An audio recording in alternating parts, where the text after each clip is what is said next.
Greetings. Welcome to Speak Nerd and Enter. All right, welcome to Speak Nerd and Enter.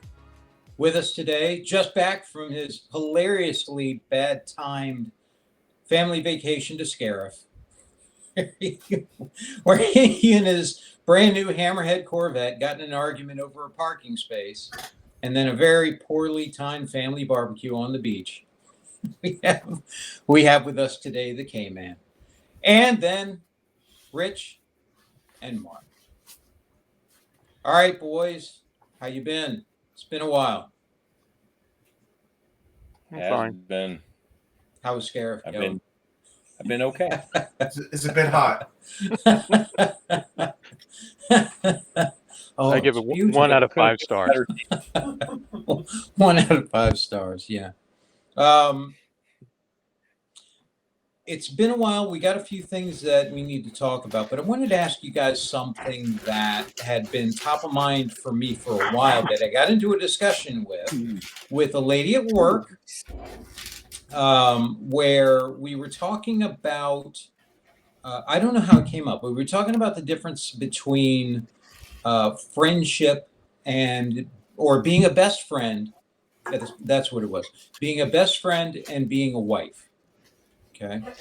And the difference, because I told her there was a difference, that best friends are not wives and wives are not best friends, not in the way that, guys have friends. And she said, well, I think they can be both, and wanted it to be both and to be included and all of that, and, that kind of thing. And it went down that road.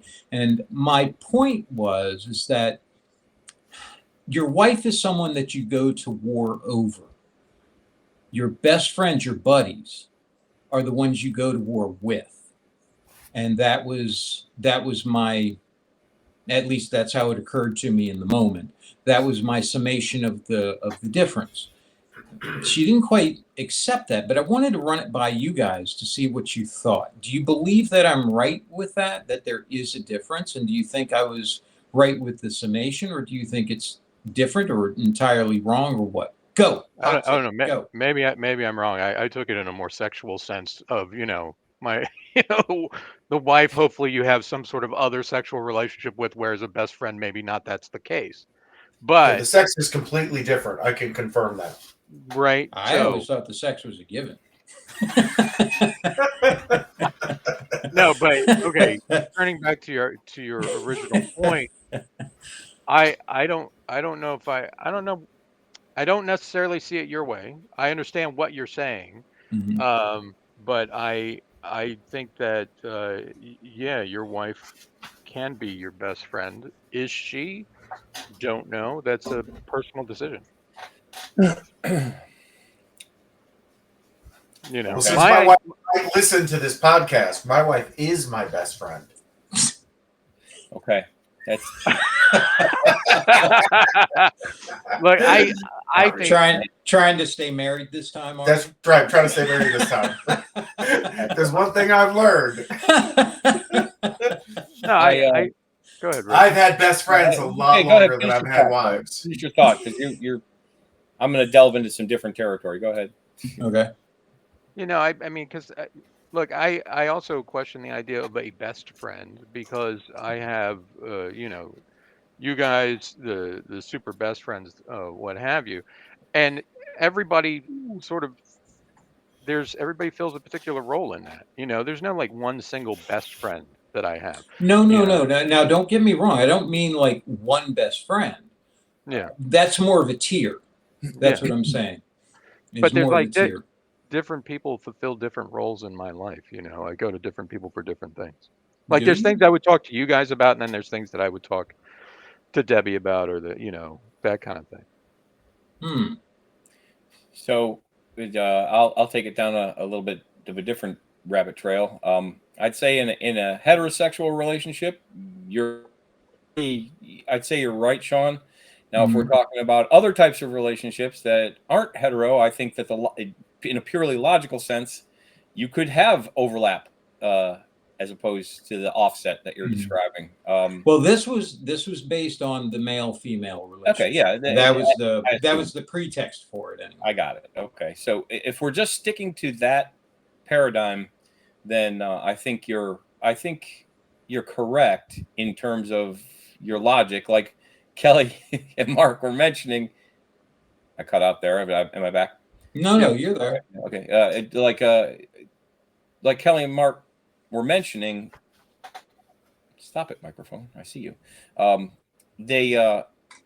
You really don't want to be in the biblical sense. You don't want to be best friending your best friend in bed. Mhm. But I think you're right in the male female model. That yeah, there are differences, and that each role is fulfilled by one or the other. I don't think there's a lot of overlap in between them in terms of you should be friends with your mate, Mhm. but Yeah. it doesn't necessarily bleed over to the person that you're going to go to war with, like you said. Yeah. I do agree with that idea that you want to be fighting. If you're going to go fight, you're going to be fighting for something, have something to go home to fight for, and not take it with you to the battlefield, right?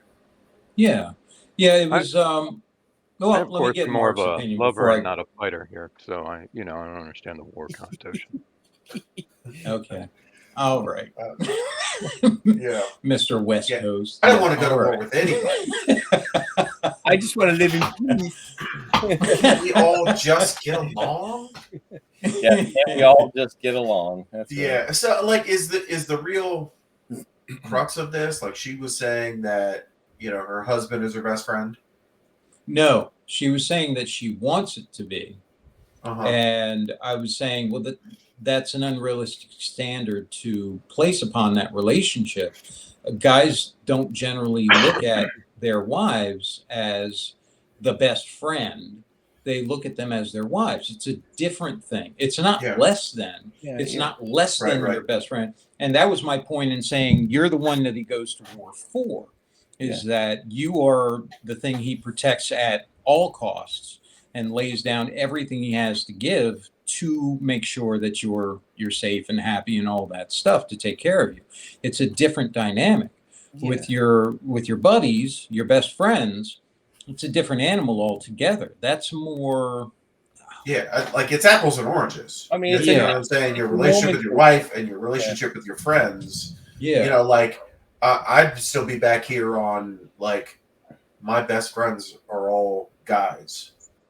You know what I'm saying? Like I have Yeah. some women that I'm friends with, but there's my wife and then there's other women, but guys are my best friends. And I'd I say just there's- don't think that it's I would start there for one. You're not gonna have this kind of like I'm not buying the whole like, oh, I'm best friends with this girl. In the same way that I don't think girls have best friends who are guys. You know what I'm saying? Like there's that gender dichotomy, if you will. But like, so I'm not sure I have the answer, but I think that there is this, girls being best friends and they go off and do things together is different than guys being best friends and we go off and do our things together. Mhm. And there's not a lot of, I think, I'd say there's cross-pollination there. Go ahead, Kelly. I have a couple of female friends who I do consider to be best friends because I know if the shit hits the fan, I could call on them at any moment and they would be there to support, which is just how I feel about you guys as well. And so, I mean, I do think that men and women can be best friends. I think that a friendship with a spouse is definitely different than a friendship with somebody who you're not in an intimate relationship with. But there's still intimacy in both relationships. It's just there's different components to it.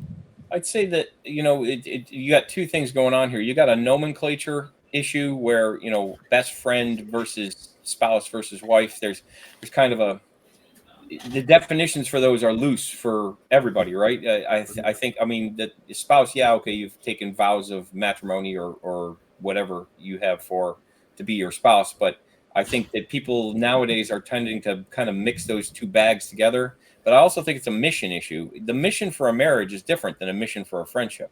Mhm. You know, it's two different missions. One, you know, the mission for a marriage has a certain set of goals that you're trying to reach, whereas the mission for a friendship, there's another set of goals. So I think we can all agree that in marriage, the mission is to please the man. And this is going to get 5 stars from the internet. They're going to be loving this.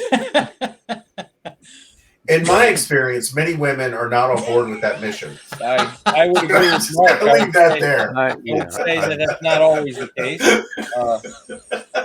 But, you know, each situation. What we have here is a failure to communicate. You're not understanding your mission. No, but I agree with you. I agree with you in that evaluation. I do. And I asked Helena her opinion as well on that same thing. To my surprise, she actually agreed with me on that it should be different. And she said that she's always been jealous of that fact that I have friends like you guys that I've had for, essentially my whole life. Tell her she's mistaken to be jealous of people like us. But she's jealous of that. She's jealous of that connection and what it is. And she wishes that she had that same thing and doesn't, and hadn't been able to be blessed with that, I suppose. But, she agreed with that. But I wanted to see your points on what you thought about it as well. But yeah, I agree. The mission between the two is different. Not less, but that was my point, is that it's not less than. Oh, no. As a matter of fact, if anything, the one with the spouse would be the paramount concern for anyone, really, or should be, to be able to protect that and keep that, and that kind of thing. So it's not a threat to one or the to the spouse or the relationship with the spouse or anything like that. Not at all. That wasn't the point I was trying to make with it at all. That just the familiarity, I suppose, and the purpose, like you were saying, the mission of the other is just different. So, or that's how it seemed to me. That's the way I understand it. I mean, that's the way I think about it. It's very much what are the parameters of what you're trying to achieve? Why'd you get married in the first place? Why'd you get friends in the first place? What are you trying to ask myself that question all the time. Yeah. And that's where I think, Kelly, don't get me wrong. I'm not saying that friendship is based on just male or any of that. I think having best friends as women would be just as valid. It would fall into that buddy category, but it's a different relationship than you have with your spouse, is what I was saying. Is so your best friend or your buddy is going to have a different relationship with you than you would have with the person you're ostensibly becoming, two halves of one being. You know what I mean? Does that make more sense? Does that clarify what I was talking about any? Yes. Okay. Because I didn't want you to think I was saying no, that your thing was impossible. That wasn't my point. I wasn't even thinking along those lines, to be honest. So I've been in these sorts of debates before where somebody says that a man and a woman can't have a relationship that doesn't have like a sexual component to it, and that's just frankly not true. The idea of a best friend is one thing. I do think a best friend is one thing and a spouse another, but the idea of best friend itself is sort of this nebulous concept that Rich is talking about, which define that as largely subjective. And the best friend people, thing, you mean? Yeah, I know people who consider their spouse to be their best friend, and you know what? I great. I think that's fantastic. If you're able to make that happen, go for it. I know other people who struggle with that. But yeah, I mean, I think I agree with Rich's last comment. I think the entire thing is largely subjective. There's no objective definition of what one thing is versus another. Yeah, everyone looks at it a little differently, I think. Yeah. Well, but I think 100%. the thing for me would be I would not want Helena to be in a dangerous situation at my side for numerous reasons, amongst them being I don't want her to get hurt, right? And I'm going to feel much more protective over her because of her status in my life. For, like you said, because of the end goal for that relationship and what it means and all of that. Would I feel comfortable having Mark in danger? Sure, but Heck, I'll put him there. He's always possible. I might look for that danger because Mark of just him. standing there you know? sipping on his Yeah. Diet Coke. Yeah. Mark's not on board with this. Hey. But I have been What did in I do? I have been in situations where, and Mark's been in one of them, where that was distinct possibility if not happen. And it's a different feeling. It's a feeling of reinforcement, I suppose. Right. And Sean, let me stop you right there. Like, I was in that situation. Yeah. I am your friend, right? I'm in that best friend category. Yeah. There was an altercation. We don't have to get into all the details. And Sean stood up to that altercation. I had no desire to be in this altercation. I was, at the time, had a cold or flu or something. Like, I was sick as a dog and I was just not feeling well. But I'm not going to let my best friend get in an altercation with 3 people against 3 people by himself. So I was like, okay, we're doing this. And I got up there right behind him. Me being there, 2 against 3, and I think, and this is not me trying to puff myself up or anything, but I was like, all right, he instigated this. I'm going to back his play. And I stood right up and I looked at this guy and I'm like, yep, I'm going to take this guy. Sean, you're going to get these 2 mentally, right? And I was like, this is what we're going to do.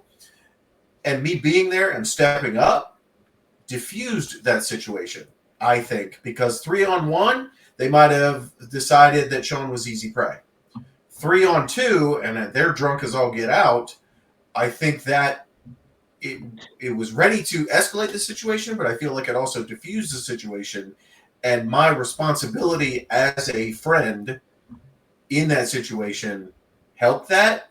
I don't think a spouse would necessarily would step up to be like, yeah, we're going to get into some combat right now. Let's do this, honey. Yeah. Like a friend is like, well, I don't want to do this, but that one's mine is different than what you're going to have with, I think a female friend, period, but especially a spouse. There was that whole thing from Pulp Fiction, though, right? Where Honey Bunny. Yeah. Right. So there you go. Yeah, but you see how that turned out. Yeah. But no, Mark's right about that. If it had been Helena who had been there with me at that moment, the entire dynamic would have had to have been different by necessity. The fact that it was Mark who was there freed me to put me in danger. Correct. Well, that never even entered into my thought, but or the calculus. But seriously, it may have entered into your thought if Helena was there. Maybe you would not. Right. Have been that's my point. As aggressive. Yeah, that's not only not as aggressive, but now I got to worry about where is she, what danger is she in, what do I have to do to protect her? With you there, it frees me up to do all sorts of other things, whatever needs to be done in the moment to be able to handle that situation. It frees me to do that. So and Mark knowing is expendable in that calculus. Do what? Mark is expendable in that calculus. No. Mark was not because I wouldn't want to see Mark get hurt. Mark wasn't a liability to me that way. Mark was a strength to me that way. And when I say liability, I don't mean like someone who's not a best friend couldn't fight or that kind of thing. But when it's your spouse, when it's the mother of your children or your children or something like that, your protective, the tier of relationships and where they are and the need for protection versus the ability to assist and all those things, it takes on a different dynamic, at least for me. And so with Mark there, it was a boon to the situation, as opposed to having Helena there, where now it's a detraction to the situation because it's an additional worry. I don't know if I'm explaining it well, to you, but that was my thought about that. So No anyway. offense, Mark, but I was picturing you in that scenario as like a plague bearer. But you said you had the flu. I will cough on all you. So anyway, I want to see what your thought was about that and that sort of thing. So That's all I have to say about that. That's all I have to say. yeah, my point to her is that she should stop worrying about the status of the friends. That merely being who she was in the relationship, and the fact that this guy was willing to spend all this time and effort on her and place her in this special status, that she had nothing to worry about with anything else. And because I've seen that happen so many times, we've got, family members or friends who have had wives who have hated each of us because, as was told to us, they were jealous of it. They were jealous of that relationship. Nobody and has there's no ever need hated for the that. K-Man. Nobody What's has that? ever hated the K-Man. It's true. I am like a big snuggly teddy bear. That's what I am. You're right. Really? I don't know that anybody. It's me and Sean that seem to have gotten the most hate. That's Yes, right. Yeah. that's For true. whatever reason. That's true. I am like a ray of sunshine when I enter a room. It's true. So bright. I'm surprised I'm not wearing sunglasses right now. Wow. Yeah, that's what you were known as, the ray of sunshine. Yep. But yes, that's true. That's true. Even Most of the sunshine. hatred has gone that way. But we've heard that jealousy, and that's always baffled me because Well, no, I think it might be a Mars Venus thing. I don't know what it is, but it's usually a girlfriend or a spouse who is like, okay, so like us being friends, we have this very tight knit group of friends that is, gone for decades. Quite. And so one of us gets married, one of us gets a girlfriend or whatever. We expand the circle. Great, cool. You're in the club, right? Because you're married to so-and-so or you're dating so-and-so. Like, that's fine. Like, we don't have a problem with that. But their thought process is different. And it's, time that your husband is spending with his friends is time not with me. Therefore, that's a problem. So it's this kind of thought of mentality is anytime spent over here is time not spent with me. That's bad. Versus we've expanded our group to include another person. You know what I mean? So it's an insecurity on the part of as long as they have the right sense spouse. of humor, you have to have the right sense of humor to jive with the group. Like you come in and you're not really funny, or you can't take a couple of jokes. Yeah. It's just, it's not going to work I'm out. sorry, I married people that did not meet that criteria. You're going to run away in a huff again. It happens. yeah, Run away in a huff again. yeah, It happens. yeah, it does. It does happen. But anyway, I just wanted to run that by you guys and see what you thought. Somebody, I'm sorry, I forgot. Kelly, was it you had something you wanted to talk about, or You did. But somebody had a topic they wanted to talk about? I had a dream the other day. That was about- it. That was Yeah. it. I had a dream the other day that involved you, Mark, and Robbie. And now I didn't write this one down like I did the other one with Paul, but it's had staying power. So the main points are still with me. And it starts out with you, Robbie, Mark, and I were leaving to go somewhere, and we decided to stop at this comic book store that we'd never been to before, and it was like a ramshackle barn looking place, but we decided to go Now, in. where was this taking place, if I may ask a few The hell questions? knows, man. Okay, so You it wasn't can like ask. it wasn't Yeah. like where you're living or where we are. It wasn't like you're back home. Or not like or a any of real that place. stuff. Yeah. No, It was a dream no. place. Yeah, no reference to any real Okay. location, right? Okay. Just this crappy little place. And as we're going along and we see it, and somebody was interested because they had a comic book called like Amazing Abilities #1, and they wanted to go see it. Which at the time I thought, well, that's kind of a stupid title for a comic book, but Right. whatever. So we go and we look at it, and then we decide we want to go inside. In a way, isn't that the title of all comic books? A little bit, yes. But we go inside and we want to look around. And I go up to one of the counters and I'm talking to the lady behind the counter and just, they had like some sports memorabilia. Right there, I know it's a dream. Yeah. Yeah. And I'm just talking to her about the sports memorabilia. And you and Mark kind of meander off into the back of the store. Now, look, I say Robbie's there. Robbie never said a word the entire time. Right. Okay. That is definitely not Robbie. He knows his place. He's like a place filler of just something in the dream. And I start hearing another guy behind me talk, he's calling out to the lady I'm talking to saying, "Hey, I don't like those guys in the back of the store just whispering." He's like, "Tell them they have to speak up." And this becomes a recurring element of she has to go and tell you guys, speak up, because the owner wants to hear what you're saying. Uh-huh. And then she starts telling me, "Hey, your friends have to start talking because, the owner wants, he doesn't like when people whisper. He wants the place to be full of like chatter and things. He wants to, to seem like it's a lively place." In a comic book store. Liven this place up. Right. So she sends me to go talk to you guys to tell you to talk up.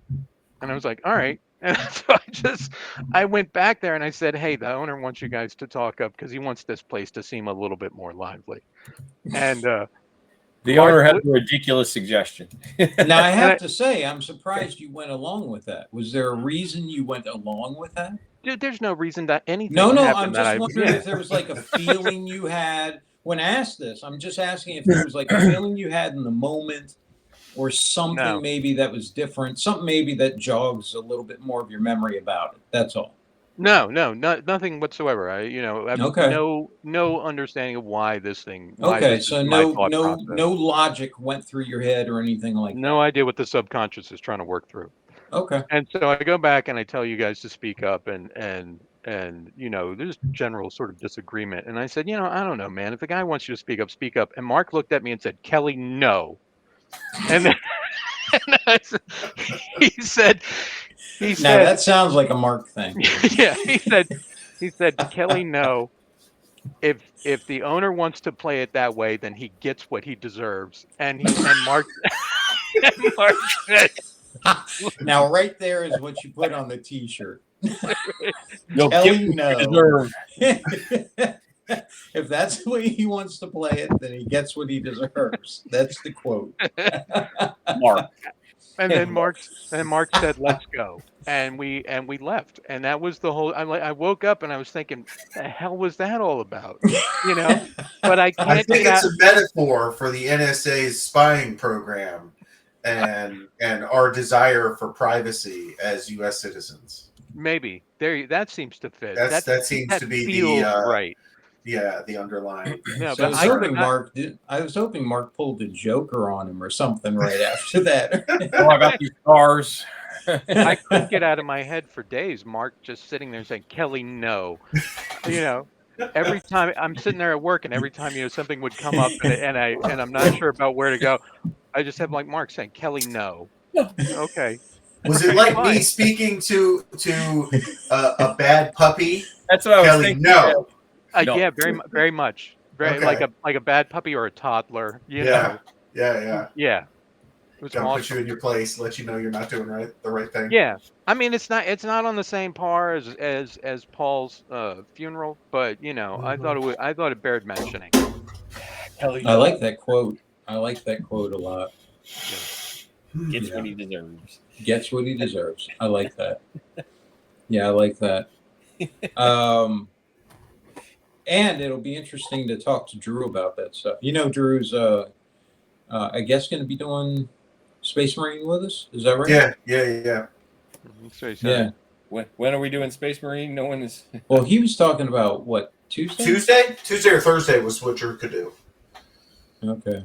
is Yeah, what I he could said. do Tuesday, but I can't do Thursday. So Okay. I could be around on it's Tuesday. Yeah, I could be around on Tuesday night. Tuesday is Tuesday.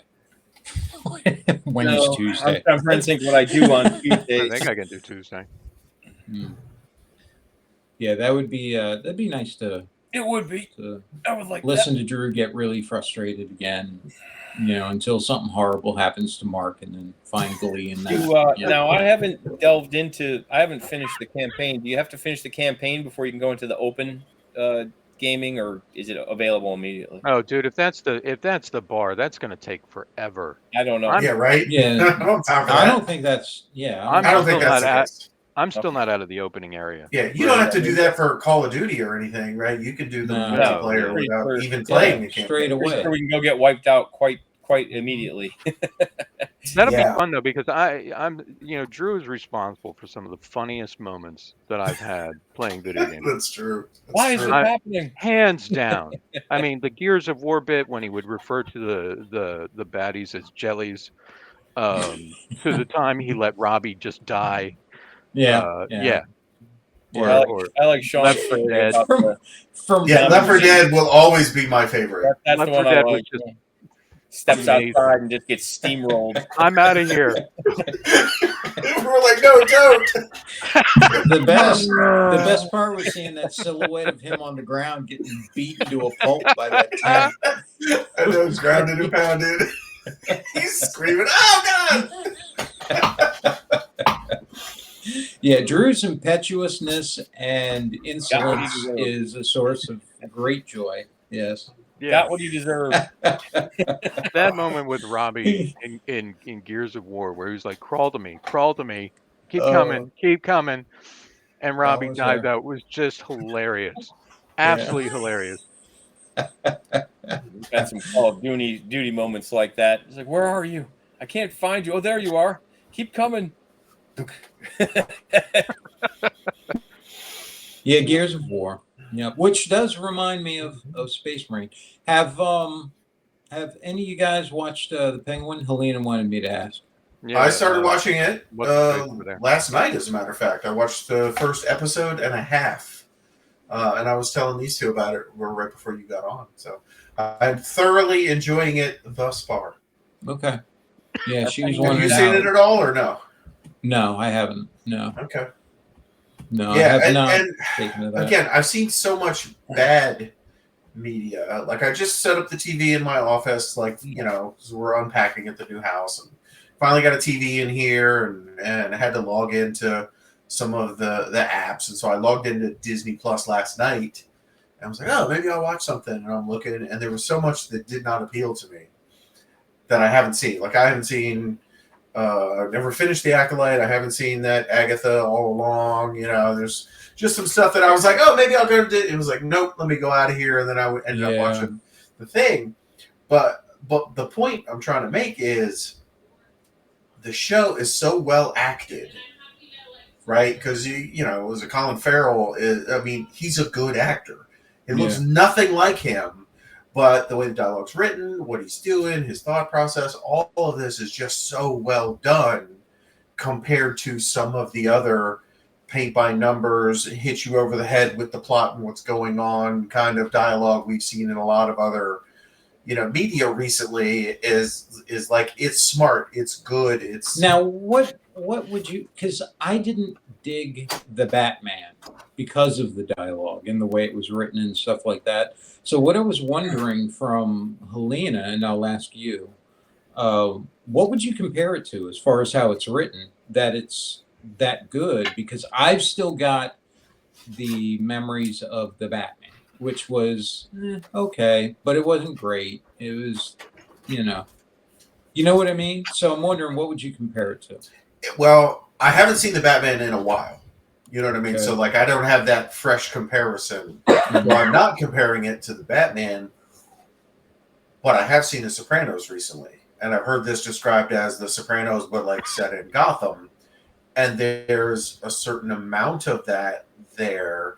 So, it ties That's into a that. high bar. It is a high bar. Right. That's a high bar, Right. It's a high bar, and I don't think it's quite on The Sopranos level, because The Sopranos, it's a long form show that has been out for a long time, and they kind of found their voice after so. Season 1 is different than later seasons.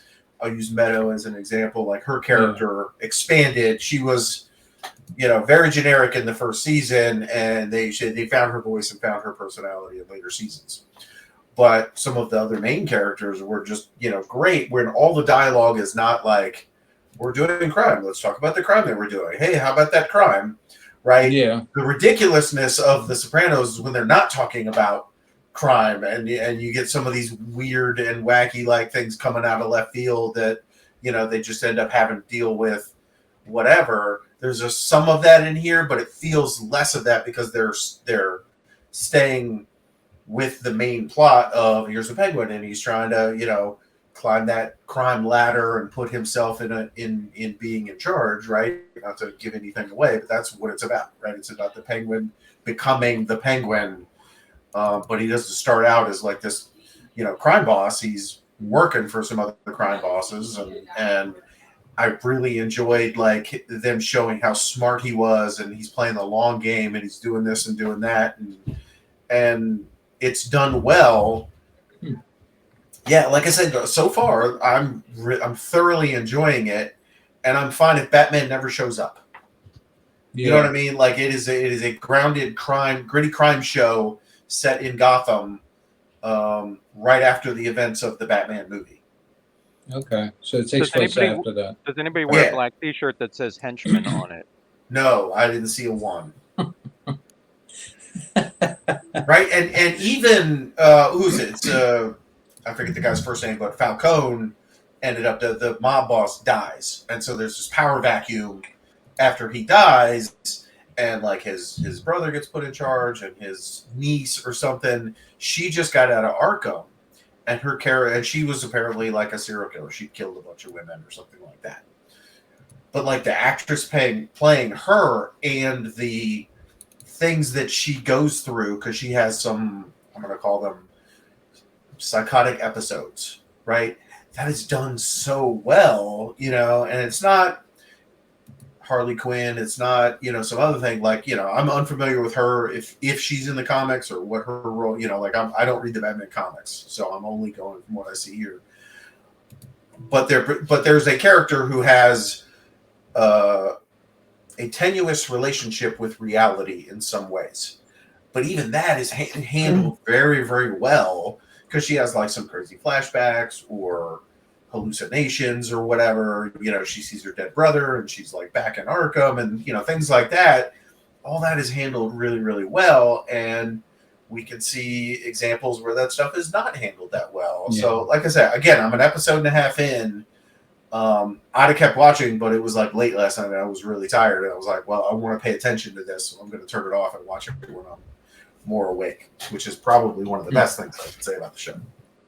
All right. So good job, HBO. So far, I'm totally digging it. Okay, I'll have to check it out then. All right. I temper that with the fact that Mark likes everything. I don't like everything. Well, maybe not I'll go anymore. watch an episode, and then I'll give you guys the real skinny. He hates Aliens now.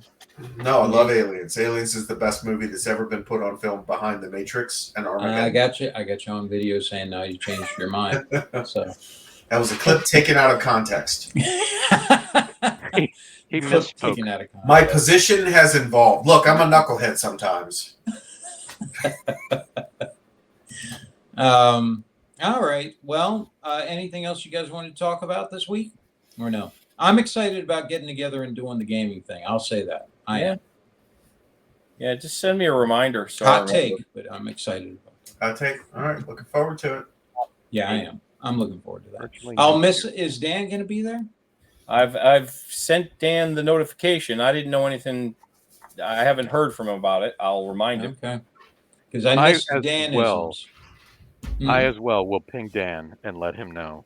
Yeah, I missed the Danism. Dan always goes down when we play Nazi zombies, like level 1. Oh, I'm He's down. very annoyed. Why are you doing that? Yeah, that time in the opening area of Der Reese, when Dan's trying to cover that window, and then you just see that indicator that Dan's gone. That was hilarious. Absolutely hilarious. It's like level 1, yeah. Two of my favorite sayings came from Dan. Wheels came off the sap tank, and that's a lot of more. A lot of more. That's a lot more. And it's always with Dan being like half asleep, and he'll see something like, I think it was a bunch of Covenant or something that were there, and just that's a lot of more. Did you just say that's a lot of more? Like you're Mario or something? That's a lot of more. That's a lot of more. Yeah. Yeah. Yep. Good old All right. man. So Tuesday night, looking forward to it. I am too. That'll be great. Maybe. Yep. Super swell. Maybe until it is. No, I'm pretty sure I'm going to get killed left, right, and center. And Yeah. Oh, and Russell has internet now, so I think he's going to try and join us too. I know. Who? I Russell. know. I will be. Oh, slaughtered Russell. like the proverbial fatted calf. It's going to be bad. I miss playing, the like Halo and all that stuff, and having Russell in there and all. That was a lot of fun, man. Speaking That of really which, was. I have the new edition of Talisman. If we ever want to try and get together and try it, I have. No, does Is that it have new Master edition? Chief? Does that have Space Marines? No, not that old one. No, not first edition. Does that have brand Warthogs? new one from Hasbro. No. Oh, so I do have one thing I'd like to throw on there. Last week I was in California for work, and I went to see my daughter, and we Do you have a toured. daughter? I do have a daughter. She's married to Josh, and Josh works at I know Obsidian Josh. I didn't know Entertainment. you had a daughter. Yeah, right. Which is a game studio owned by Microsoft, right? And so I went to do the tour of where he worked, right? And I got to play a game that's getting ready to come out that he's working on the sound on, and we got the tour. Anyway, one of the cool things they have is they have this room that's full of bookshelves, and it's full of games, like board games and stuff like that the employees can check out, take home, and play, and then just bring it back. So it's like a board game library for the employees. And they had an original 1985 copy of Space Hulk on the shelf, sitting right on top of the newest edition of Space Hulk, right? So they had a new Space Hulk box, but then they had an old one, and it was all faded, like it'd been in the sun or whatever. And so like I pull it out, open up the box, and like I'm looking at the pieces and the everything, and it brought back so much nostalgia that they had an original first edition of Space Hulk that we all bought because we wanted those ugly looking Terminators. That's right. Yeah. Yeah. And then having to deal with the goofy old action points that you had to, had to spend on each turn. And what could you do? I could move this many steps, but I can't shoot, and stuff like that. And you had to count 1, 2, your turn counts it as takes this many and all that stuff. Oh. It makes a lot of sense when you think about the size of the Terminator and how much effort it would take to be able to maneuver inside a Space Hulk. That's tactical dreadnought armor, sir.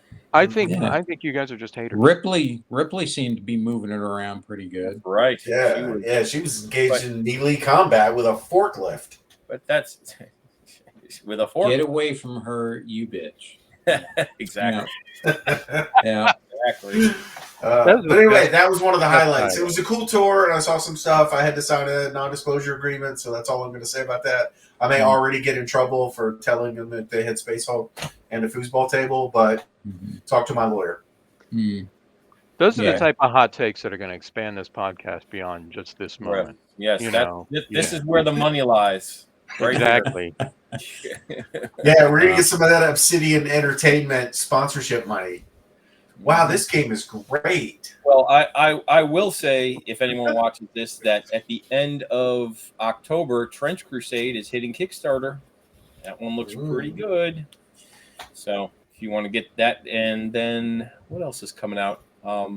Give me the elevator pitch for Trench Crusade. It's World War I, but like if the Crusades never ended. Correct. Yes. Yeah. That is exactly correct. Developed by Thomas Piernan of Mordheim fame. Oops, bugging here. Thomas Piernan of Mordheim fame, James Sheriff, and Mike Francina is the artist. It's the three of them, and Sheriff's doing the miniatures, Mike's doing the art, and Thomas is doing the rules. And you can get it all for free online off their site. They're offering the rules for free, but the Kickstarter will be for the models and STLs. So you can get it for free. All you have to do is find one of the nerds who bought it. Beat them up and take their lunch money. Yeah. So the rules are free. If you want the official models, if you want the official models or the lore book, you can buy those. But they wanted to make the rules free because there's been such a huge amount of conversions for people doing their own takes on things. It's been really good, really creative. But I think it's going to make a big splash in the toy soldier world. I think it's going to do really well. So we'll have to wait and see. All right. All right, boys. Anything else you wanted to hit upon before we break? Nope. No. I think that's going to do it for me. Nope. All right. All right. I want you to know that I love each and every one of you as deeply and Yeah, as whatever. hard as I possibly can. Gonna need another surgery. You just might. You just might, because your heart will be ready to burst with love. And isn't that the best gift you can give this holiday season? Truth. And that's what it means to be a best friend. That is It right is, there. And that's why the Circle wives back will around. never have what we have, because we will never love them.